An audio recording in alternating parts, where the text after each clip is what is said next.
Hello, welcome to the class for today. The topic is the periodic function, and that's chapter 6 of the Precalculus textbook.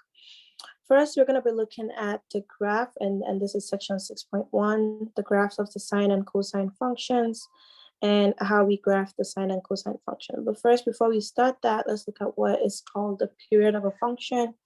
We were supposed to cover this in 5.3, but it was much more elaborated and useful in this section, so I decided to talk about it here first.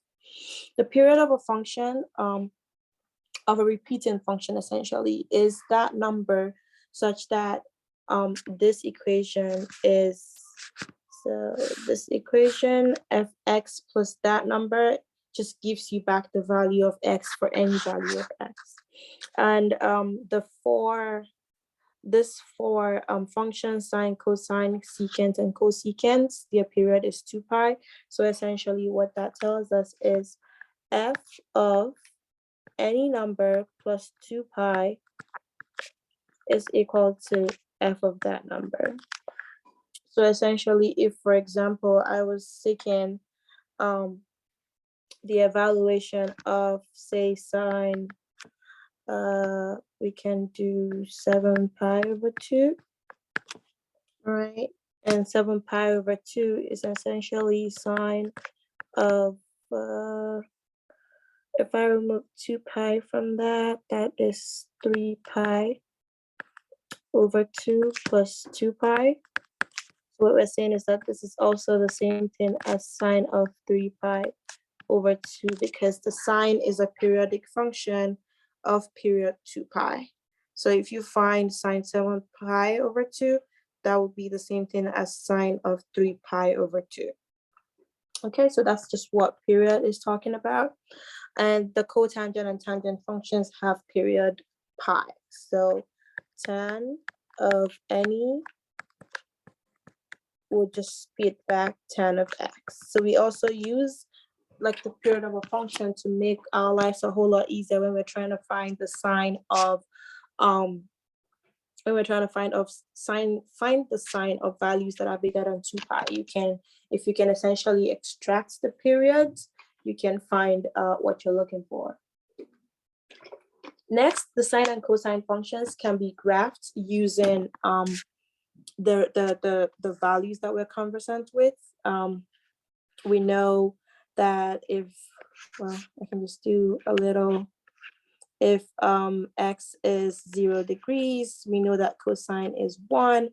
If x is, say, 30 degrees, we know that this is root 3 over 2. We know that if it is 60 degrees, and of course, this is pi over 6, if you want to just put that there. So this is pi over 6. This is pi over 3, right? And then, oh, we even have pi over 2. I think I forgot that. But anyways, you graph the sine and cosine function the way you graph any good old function, by plotting a table of values. And so this is 1/2, and you can do 90 degrees. This should be 0. And you can keep going, and so on and so forth. You can do the same thing for sine. And the main characteristic of the sine and cosine function is that, first, this is similar between them. They are periodic functions of period 2 pi, and their domain is the entire real line. So you can plug in any value on the real line to the sine and cosine function. However, the range is -1 to 1. So a sine function, as we're going to see soon, so a sine graph is just going to be strictly between -1 and 1. And the graph of sine is symmetric about the origin, and the sine of cosine is symmetric about the y-axis. And the next, so this is the sine function. First, we see that it starts in the origin. So a good old sine function will oscillate. Of course, you can have negative values, but it goes something like this and like this and like this. And then this is not perfect, but essentially the point is, this is, so it's at 2 pi, that's at 4 pi, that's at 6 pi, and so on. And so it is symmetric about the origin because the same thing also happens on this side, right? But I can just change pen for that. So this is sine. And you can always just get a graphing calculator to see what this also looks like. That also helps with figuring out what all of these graphs look like. But the cosine function, remember, cosine of 0 is 1. So that should tell you you're starting from here and is oscillating this way about, it revolves about the y-axis. So the same thing happens here. So you come in like this on the other side as well. Again, I'm not drawing this perfectly to scale, so forgive me, but this is just a snippet.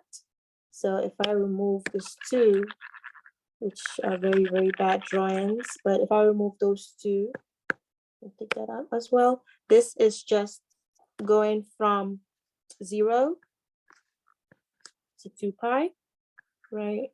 So this is what the sine function looks like from 0 to 2 pi, and this is what the cosine function looks like from 0 to 2 pi. You can see that they're not really the same because cosine of 0 is 1, cosine of pi over 2 is 0, and then cosine of pi is -1. But you see that the range is just 1 and -1. It never passes that, okay? Next, let's look at the periods of this function. So the sine function has period 2 pi because it starts, so a full rotation, revolution, whatever we want to call it, takes, that's the full length of the period. And sometimes you calculate it by just looking at the peaks, so from here to here, and then you trace it down, and then you trace this down. So if you trace this down, that's pi over 2. I can just zoom in. So this would be pi over 2, and then this would be 3 pi over 2. And so if you subtract that, that gives you 2 pi. Oh shit, that was not, that's 7 pi, because we're more than, so that's 7 pi because we're more than 2 pi. Okay, and then that gives you, okay, am I doing this right? That's 2.55 pi over 2. Yeah, please forgive me. So that's 5 pi over 2. And so when you do the subtraction, you get 2 pi. So another way to find the period, also that is even more evident here. One period is where this peak starts, or the maximum. So when where one maximum reaches the other. So you can use that to find the periods. And again, you can see that it's 2 pi. If we, I should have also brought in a tangent graph, but you can use a graphing tool to look at the tan graph, and it would have period pi. Now let's look at something we call sinusoidal functions, a function that has a general shape of the sine and cosine, so a function that is necessarily repeating and oscillating is called a sinusoidal function. And the general forms of those functions is what we have here and what we have here. So sometimes you can have it as, so this is the sine and that's the cosine, so this is sine, this is cosine. And one thing that is very, very important in looking at this general form is we have 4 things to look at here. First, we have A, we have B, we have C, and we have D. Okay, and as we go further into this subjects today, we're going to be looking at what all of these things mean and how to find them, how to graph them, how to use them to graph a sinusoidal function. But the first thing we're going to look at today is something we call period. Remember period from the second slide. If we look here and we let this be 0, or I should change pen now, and we let C and D be 0 in the general form that we have above, then you would have it to look like this. And so the period is just this simple formula right here. So this is very important. This is just what we're going to be using. So whenever you are asked to calculate the period, now look at this question that we have here. Determine the period of cosine x over 3. okay? The period uses, it's a formula. Well, technically I can just write it as P. We're gonna call it P from here on. It's just 2 pi divided by the absolute value of B. And in this case, B is that guy that is right next to X, okay? So in this case now, X over 3, you can have, so this is X, this is 1 over 3 times X. So B is 1/3. And so if B is 1/3, the period P is 2 pi divided by 1/3. And 1/3 is already a positive number, so okay. And this is 6 pi. So the period for this problem is 6 pi. And essentially what this is saying is, oh, I moved too fast. Essentially what this is saying is if I draw, but yeah, if I drew the graph, let me see if I'm able to attempt this. So you're going to take the same graph of cosine. I remember it starts from here, but it's going to have period 6 pi, so it's going to be wider. It's going to come like that. It might not necessarily start at 1, so I should not be doing this to myself. Okay, but as we go, we're going to look at all this A, B, C, and D, what they mean. So the B in this case is used to calculate the period of the sinusoidal function.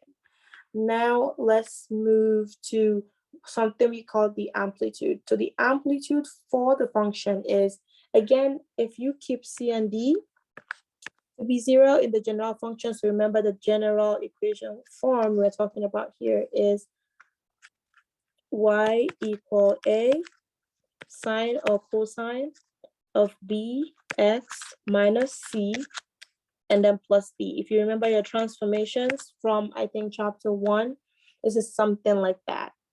And so the amplitude is A. That's it. The amplitude is A. So that guy in the front is just A. Okay? And another way you can find the amplitude is you find the max, find the min of your graph, and then subtract them of your function, find the max and min of your function, subtract them and half it. And your local maxima will be a distance A, so absolute value of A above the vertical midline. The vertical midline in this point is actually D. So it's actually the line X equal D. So whatever, and in this case, here D is 0. So we're starting at the not the origin, the x-axis. So D, remember here we said, and I can change colors here now. Here we said D is 0. So the line X equals 0. That's why we're having, in this graph that I have pulled out here, everything is passing through the origin. So if absolute value of A is greater than 1, the function is stretched. If it's less than 1, the function is compressed. And if it's equal to 1, that's actually just the sine and cosine function. Okay, so if we zoom in here carefully, we can see that the red one, the one inside, which is the regular sine function, and again, this gives us a good sine function if you just isolate everything else and just look at the red line. So you see how the red line is strictly between -1 and 1. That's the good old sine function. It's oscillating, right? And it has a period of 2 pi because that's essentially this line. I'm trying to find the best. That is this line. So from here to here, because that's where 2 pi is. And so, but if A is greater than 1, which in this case, we can see you have 2, 3, 4. So the blue one, which is the one right after the sine function, was stretched. So you just take this, you take the good old sine function and then you stretch it above to 2. So you can tell and see that that starts at 2. So that is between -2 and 2. For f of x equal to 3 sine x, it's also stretched a little further. So So as you go higher, so if I said f of x was equal to 100 sine x, you would have your range be between -100 to 100. So again, the amplitude is just, again, you can find it in two ways. In this case, if, for example, I'm looking at this function, the max of this function is 4. The min of the function is -4. So, okay. And this is a half of 8, which is a half, which is 4. So again, the amplitude here is 4, and you can see that that's clearly A. Okay, let's move along to final question. What is the amplitude of the sinusoidal function f of x in? So f of x is equal to a half sine x. Okay, and again, remember this is A. So the amplitude in this case, the amplitude A is actually absolute value, but that's a positive number, so we're good. But the question then asks, is it stretched or compressed? Remember the thing we have here. If A is greater than 1, it is stretched. If A is less than 1, it is compressed. And clearly A is, so since A is less than 1, the function is compressed.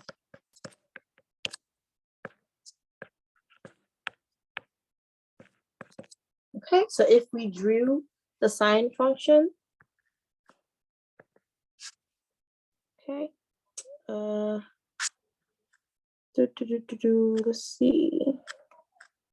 So we're starting at the origin. If, for example, this was 1, and this was -1, and this was a half, and then it would have to start like this and go.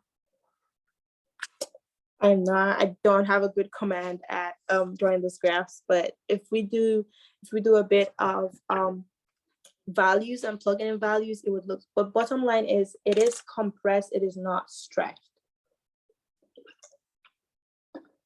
Okay, next let's look at good. Let's start to look at what C and D actually do. So now we've used B, or we've seen how B helps us. B helps us to find the period. Remember, the period is 2 pi divided by absolute value of B. Next, we've looked at the amplitude. Amplitude is just A. Now we're just going to look at how C and D help us to do anything. Okay.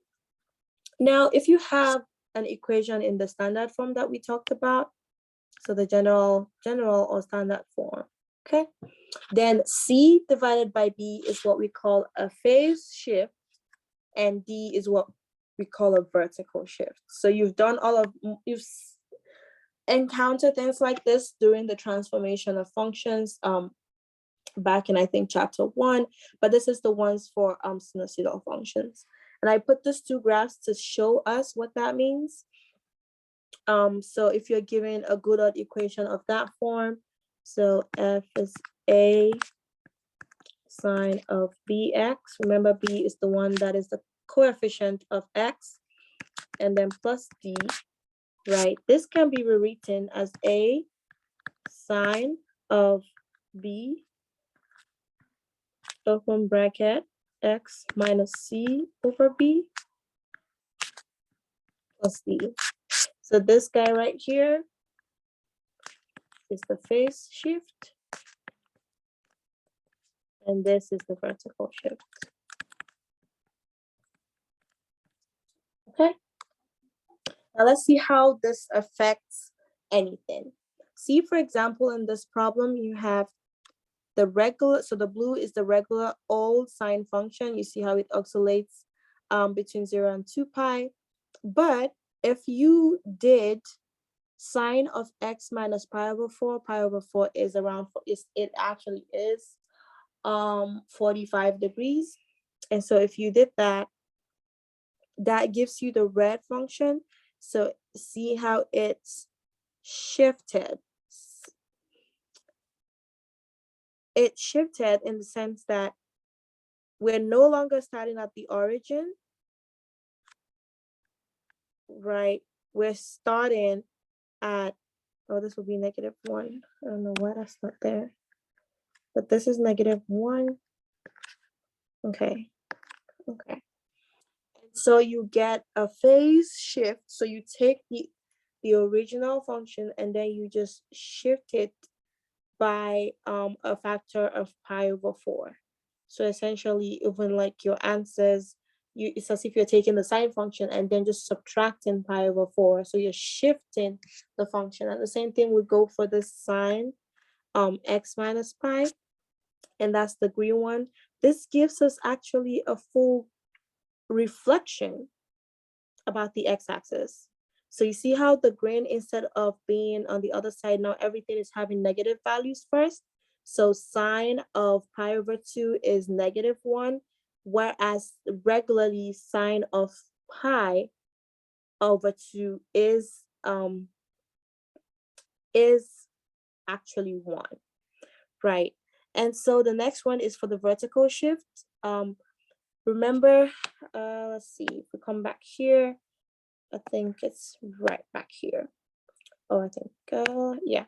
So the line, I think I was going to talk about amplitude, good. So the line x equal d, that is the midline. And so that's just what this is saying. If, for example, you had a function that looks like this, y equal this, instead of starting at the origin, you have to move it d. So this is d. You have to move it d points or d units up or d units down. So if it's minus, you go down. If it's plus, you go up. So it's a vertical shift. You're shifting vertically. We're going to see examples of this. Let's take this first one. This one says determine the direction and magnitude of the phase shift for these problems. Okay. So remember, if you use the formula says that for the vertical shift, you have, okay, so I want to rewrite the problem. So this is f of x equal 3 cosine x minus pi/2. If I compare this to the original equation, this is a, use that pen. This is a, right? B in this case is 1, but we can still calculate that. We don't technically need that. We already have what we need. Always want to use pen. Okay, so this is this, right? And so in this case, this is already C over B, right? Now, another thing we have to be very, very careful about is we notice that B is right here, and that's 1. Okay, so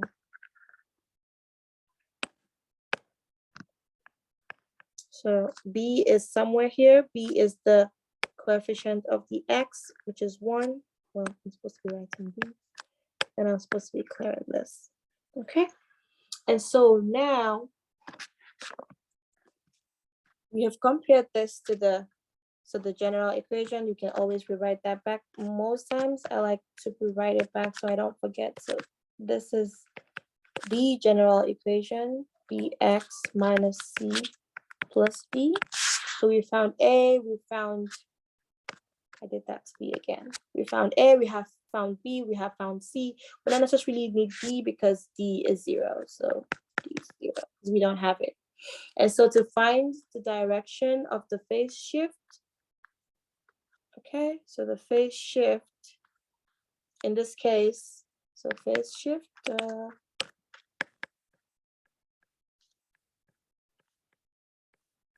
That's equal to C over B.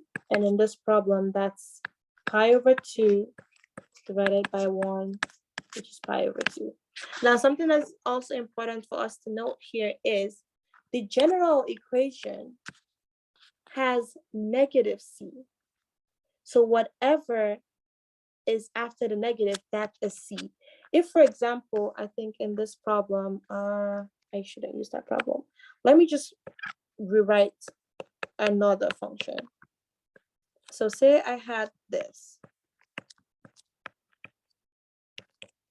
Okay, if I compare this to the general equation or to the general form, which we have here, right, C is actually negative pi over 2. Okay, so it's very, very important that you rewrite. So I can just change pen here. You rewrite this as the standard form. So that standard form is very, very important whenever you want to do a comparison. So essentially in this case, our phase shift is going to be, so phase shift is pi over 2 units to the right.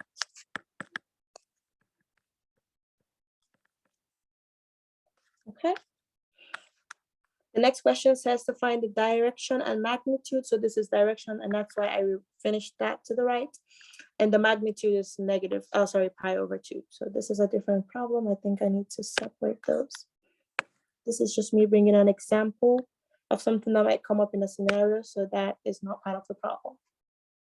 Determine the direction and magnitude of the vertical shift for f of x is equal to 3 sine x plus 2. So f of x is 3 sine x plus 2. Again, if you want to compare that to the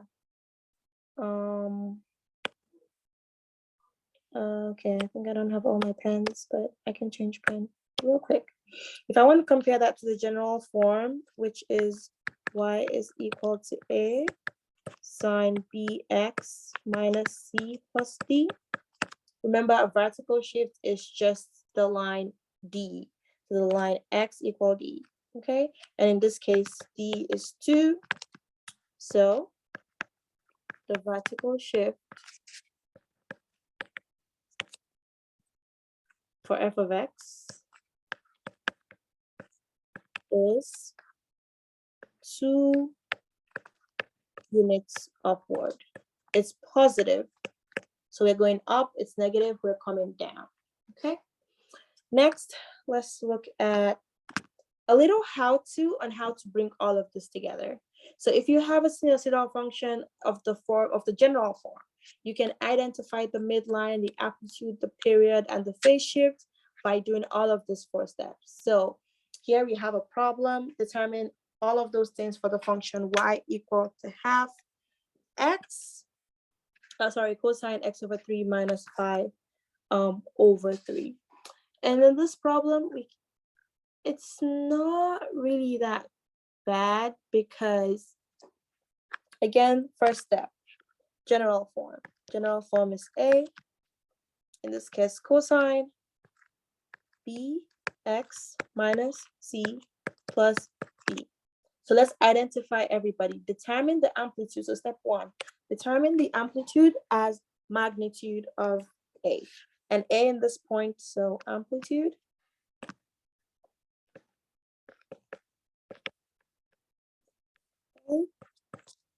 is equal to a half. That is easy to see. And I can actually even find the midline y equal d as 0, since d is 0. Okay. Now let's also find the period. What is b? If you compare these 2 equations together, we see that b is 1/3. So period is equal to 2 pi over this, which is 2 pi over 1/3, which is 6 pi. Okay, and then lastly, so we found period, we found midline, which is d equals 0. We found amplitude, which is a equal a half. We found period, and lastly, let's find the phase shift. The phase shift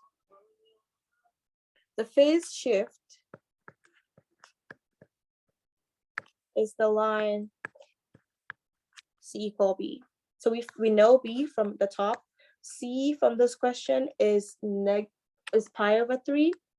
So pi over 3 divided by 1 over 3, which is equal to pi. Okay. So lastly, we finish it off by saying phase shift is pi units. Okay, so phase shift is 5 units to the right. To the right. To the right. Okay. So we found midline. It's the line y equals 0. Amplitude is 1/2. Period is 6 pi, and the phase shift is pi units to the right. Okay. Now let's determine the formula for the sine. The formula for this sine function. Okay. So now one thing you have to realize is this could be a sine or cosine function, but luckily in the question here, it tells us clearly that it's a sine function. So we want to see how this is any different from the sine function. First, we see that the regular old sine function starts at the origin, but this has been moved. It has been shifted 2 units upwards. Remember, the vertical shift is upwards, downwards, and then the phase shift is to the left or to the right. So here we see that D is actually 2. And another reason why you can know that D is 2 is if I take my ruler and I find the midline, so the midline right here, and I can actually even draw it out. So that's the midline, y equal 2. So this is the midline. So you see why this is different from the good old sine function. I don't know why I went back. Do I have 2? Okay.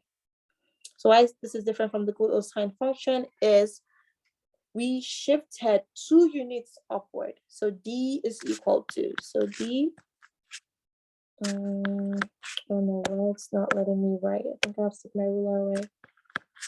Okay, so D is equal to 2. Next, let's look at period. The period actually stays the same because, so remember also another way to find, well, okay, let's do amplitude first. So amplitude, remember, is another way to find it from a graph is this. So max minus min. If you go back to the formula, and here the max is 3, here the min is 1. So that is a half of max is 3, min is 1. And that's equals to 1. So A is 1. Okay. A is 1. We found D. Now let's see if there was really a phase shift. It does not necessarily look like there was a phase shift in any way, because this looks like a good old sine graph, except that it was shifted, right? So it was just shifted vertically upwards by 2 units. So C is 0. And that again is because the graph is not shifted horizontally. It's not shifted horizontally. It was not stretched or compressed. It's just a good old sine function, except that it was moved upwards. And lastly, in the end, let's see, we need B. So if you remember period, the formula for period, and this is another way to find that, the period is 2 pi over absolute value of B. You have the graph right in front of you. Another way you can find B is you can find the period by looking at the graph. So in this graph, we know that, so the period is from here to here, which is 2 pi. So period is equal to 2 pi. And so that tells you that 2 pi is equal to 2 pi over B. And so B is equal to 1. So it was not stretched or compressed, so B is 1. So now lastly, to bring all of this together, I don't know why it keeps doing that, but to bring all of this together, we have Y equal, A is 1, so we're good. Sine, B is 1, so that's just X. C is 0, so we're good. And then plus 2. And really, if you graph this function sine x plus 2, you would get this graph. Next, let's look at also this function that is graphed. For this function also, we don't know if it is a sine or cosine, but we can find so many different things by first starting we can find the midline, we can find the amplitude, we can also look to find the period. So let's start it one step at a time. I think, in fact, I can shift this right here so it's not out of the way. Okay, so first let's find midline. Again, midline is just you find the midpoint between the graph. So the top of the graph here is 8. The bottom of the graph here is, at X. Okay. So you want to look between the graph and try to find a midpoint between the graph. So the highest, so the max here is 8. A min here is, and the min, I'm talking about the value of Y and not the value of X. So remember, this point is the point -1, 0, right? And so this is min 0. And so to find a midpoint, you can just do 8 minus 0 divided by 2. So it will be around here. I can just bring my ruler. It's around here. Okay. So this is mid. This is the line Y equal 4. So midline is Y equal 4. So D is equal to 4. Next, we can find the amplitude, which I think I almost completed, but I can just finish it. The formula is the nicest way to find that. Okay, and don't forget, this is what this is. I already found the max and a min, and you can find an equal load max. If, for example, this was drawn completely, this would be another max, which is still 8, right? And so this is 8 minus 0, which is 4. Okay, so the amplitude is 4. Next, we need to find the period of the graph. Remember, the period of the graph is essentially, okay, how do I want to explain this? So,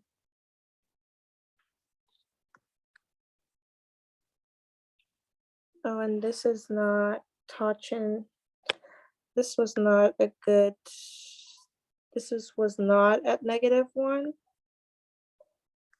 and it's not at -2, so I'm thinking -1.5. Okay, let me see if I can make my pen a little thinner. So if this is -2, this I think is -1.5. So let me just rewrite that. So this is -1.5, and this looks like this is a -8, and so this is a -8.5 and 0. Okay, I think I can put it in my ruler now. And so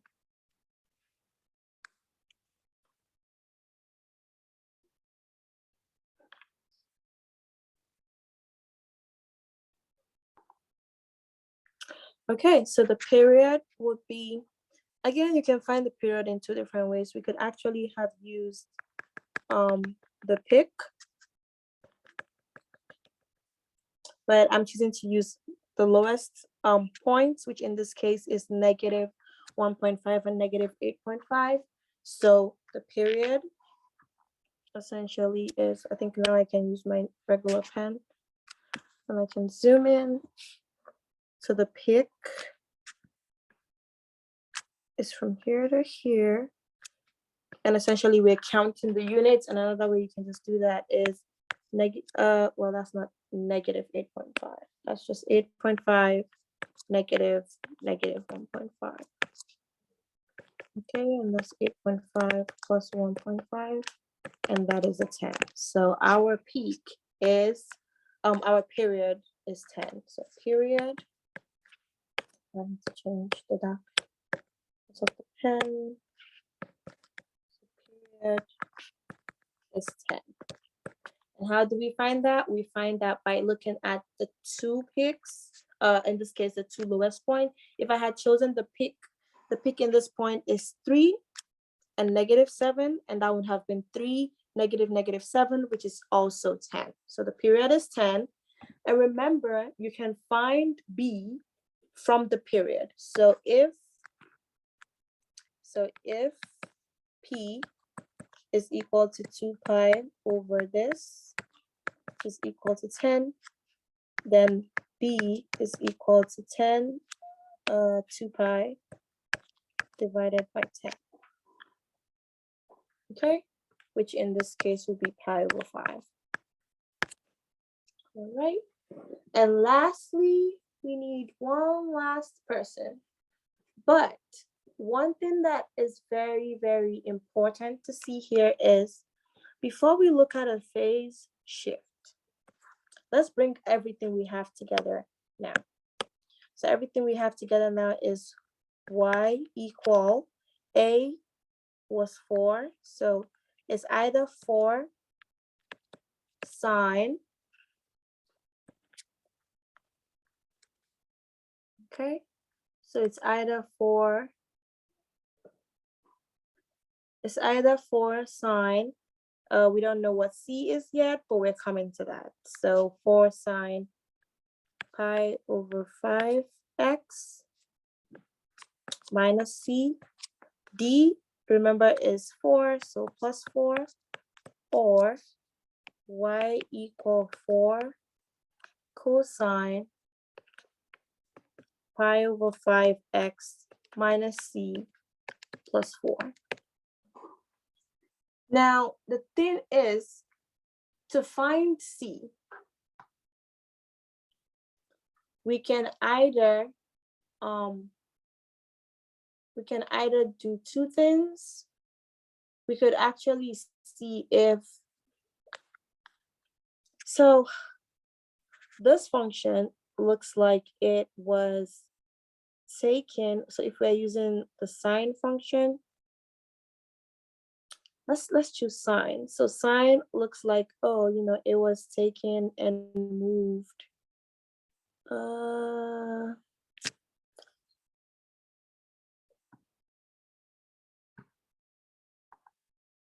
Okay, and so because we're seeing more of a reflection around the vertical line, the y-axis, we would be inclined more on the sine. And so we could see it as a sign that is either shifted to the left or a negative sign that is shifted to the right. And so we would have two different options. So essentially we'll have two different options, and let me see. So that could be y equal 4 sine of pi over 5x minus pi over 5 plus 4. And that would be us shifting. So this would be a sign that is just shifted to the left, or you could have it be shifted to the right in the sense that we are flipping the sine function. Because remember, when you have negative amplitude, you are, so a negative amplitude, yeah. So if A is less than 1, which in this case, -4 would be less than 1, that means that we're compressing. So it's either we compress the sine function, and so you would always have two different options. But in this case now, it would be much bigger.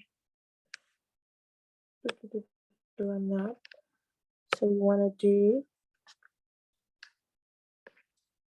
because it's a, let's see, how am I wanted to write this in the corner here somewhere. So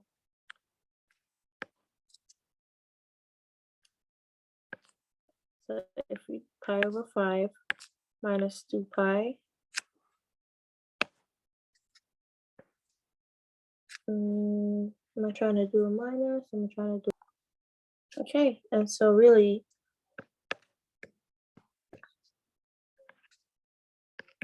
you should not forget the line, your midline, that one always stays the same. Again, this might seem like it's really wonky, but once you see more examples, you can also follow the example in the textbook. I try to do most of the try problems on the material so that we can, you can have more examples to look into in the textbook. I think we have 1 or 2 more slides to go. So next we're gonna look at the how-to on how to graph the different variations of the sine and cosine function. So if you're given, and here you can see that C and D are 0. So C is 0, D is 0 in the general form. You want to identify the amplitude, you want to identify the period by solving that equation for P. And then you start at the origin, check if the function is increasing to the right, if A is positive, decreasing if A is negative. And then you have a local maximum and a local minimum, just following the simple how-to. Now let's see if we can try that on a problem. So this example is telling us to sketch the graph of -0.8. So sketch the graph of -0.8 cosine 2x. So what I've done here is give you the graph of the cosine function. So this is the graph. So this is graph of cosine x. So this is y equal cos x. Okay, so that's the function of y equal cosine x. And if that's y equal cosine x, then you know that this is pi over 4 or pi over 2. This is 2 pi. Yeah, this is not necessarily drawn to scale. So you have 1, you have pi over 4. I think pi is, I don't think that's pi over 4. Okay.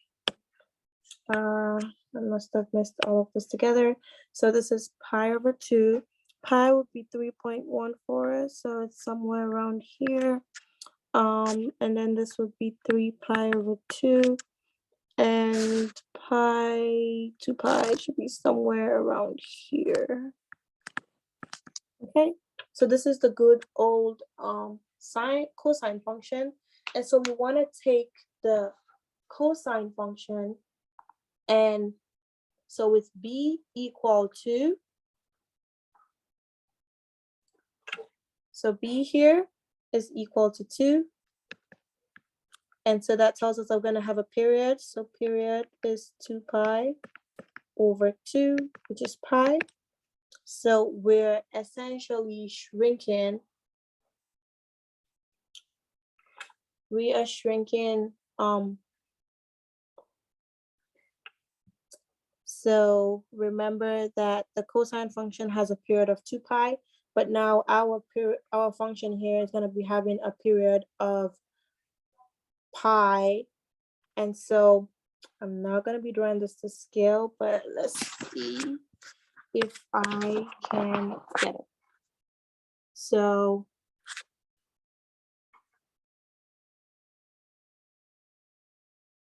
so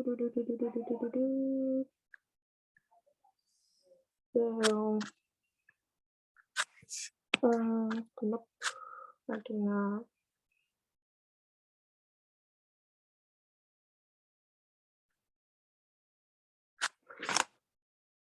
Okay. Again, this is just me.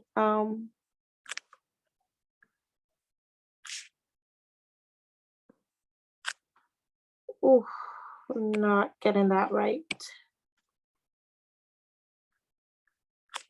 So remember, a period of pi is telling us that this is, so pi is around here. So I want to make sure I go back to a peak of pi.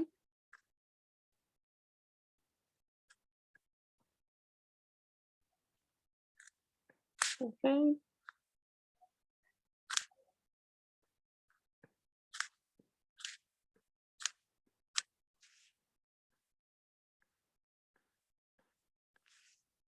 Okay.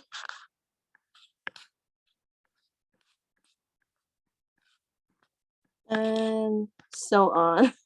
I'm trying my best here. So, but again, remember we're not done. So this is y equal cosine 2x. All right. Next, so period. Remember that this was the period, and that helped me to connect. So this what period is pi. So that helped me to connect that. And lastly, now we have an amplitude. So amplitude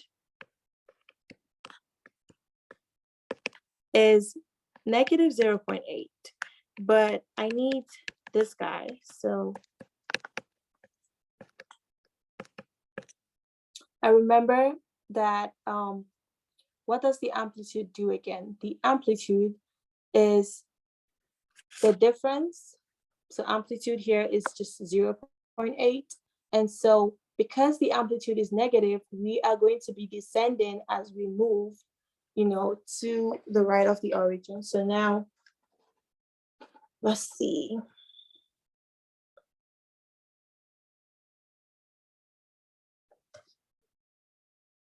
Okay. So we want to just take this. We want to flip it. Let's see. This one is also supposed to go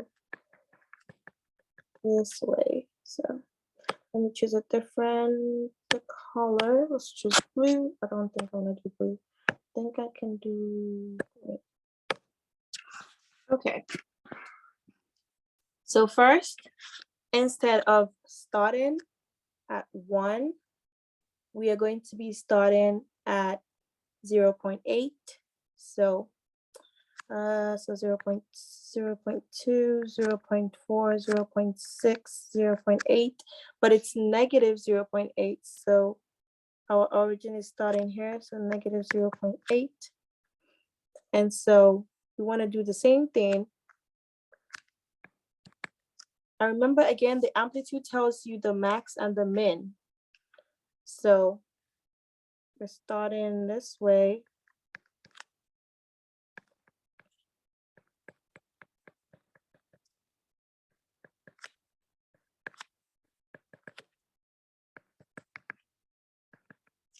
Again, I'm not, oh, shoot, I went too far with that. I'm not drawing any of this to scale. I'm just trying my best out here. Okay.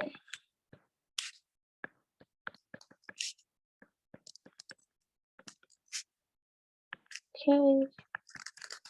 And so lastly, let's see if I can get this one too. Okay, so to finish it off, I think I can connect the dots now. So the main things again is start from the ones that are easier. First, we can find the period. I think I started now from inside and then moved my way outside, in the sense that I started from just the good old cosine function, and then I found cos 2x. And then next, I try to do the amplitude. So the amplitude tells you in what range, mostly what your graph is about. Again, this is not drawn to scale, and it looks like there's a lot going on this, but you get the gist of it. Okay. Okay, and the last problem we're gonna also be looking at here is a question that has to do with the applications of the sine and cosine function. It says a weight is attached to a spring that is hung on the board. Okay, and it's as shown. As the spring oscillates up and down, the position y of the weight relative to the board ranges from -1 inches at time 0. So it's just telling us that at 0, you have -1, and at pi, you have -7. Okay, all right. Assume the position is given as a sinusoidal function of x. Sketch a graph of the function and then find a cosine function that gives the position of y in terms of x. So essentially with this question, they are already telling you that they want, it's already telling you that it wants a cosine function. So, okay, let's start. So if you look at the problem in the textbook, this is one of the try it problems. So this is the problem before the try it. So this is a try it problem. But if you look at the problem before the try it, it essentially explains to you how now it's telling us that, okay, so at x equals 0, so x equals 0, see it says the position of the weight to the board ranges from -1. So the range essentially is we're going to be having, so this would be a max and this would be a min, and that tells you the amplitude. Okay, amplitude would be a half of max minus min. This is a half of max is -1, -7. So that gives you a half of 6, -1, yes, and that's 3. So your amplitude is 3. Essentially, that tells you that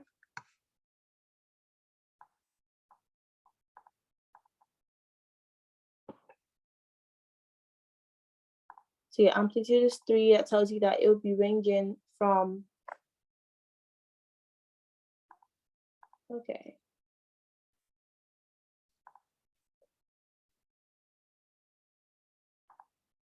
Okay, so we found the amplitude to be 3, and that would tell you that whatever your midline is, it has to be 3 above, 3 below. So if we're having a max at -1 and we're having a min, so -1 is a max.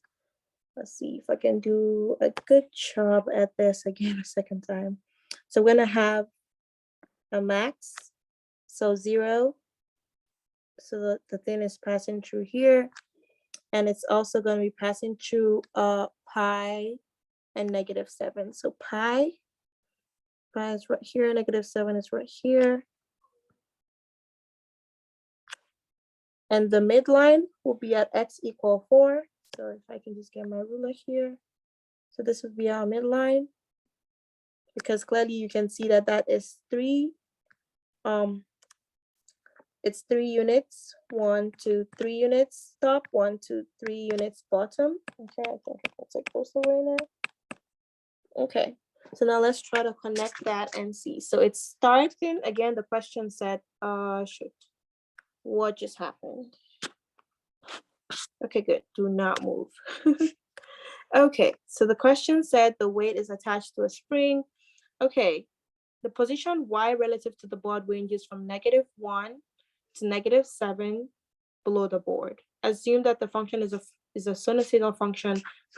Sketch a graph and then find the cosine function. So now let's keep sketching our graph. So to keep sketching our graph, I think all I need now is to try to connect those dots. It's not going to be perfect, people. It's not. Okay.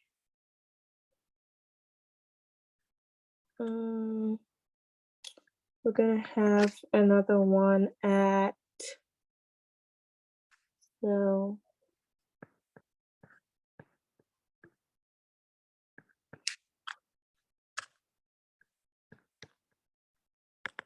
okay, and this should tell you also that, so this, if this is a, okay, so this is a height, this is another height, right? So the period is, do I want to do it there? I think I can change pen now. So the period is from here. For period, you just look at the peaks, okay, and that's 2 pi. So period is 2 pi, or this is amplitude. Period is 2 pi.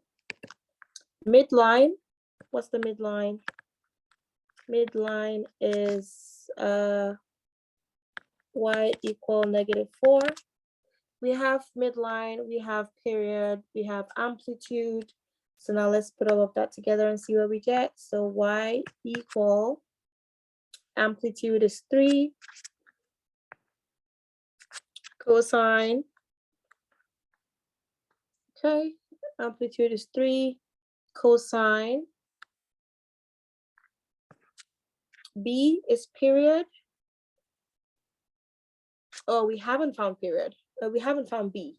Again, pardon me. So if this is b, if this is period, I'm trying to find a good place to work with here. Maybe we can do it here. Good. So we know that p is equal to 2 pi over b. And so 2 pi is equal to 2 pi over b. And so b is 1 if you solve this equation. Again, my apologies for just doing things all over the place, but I should have given myself more room to work. So we found b is 1, so it's just x, and then minus 4. The final then is this. Okay, and that will bring us to the end of this section. I will see you in section 6.3. Have a great day.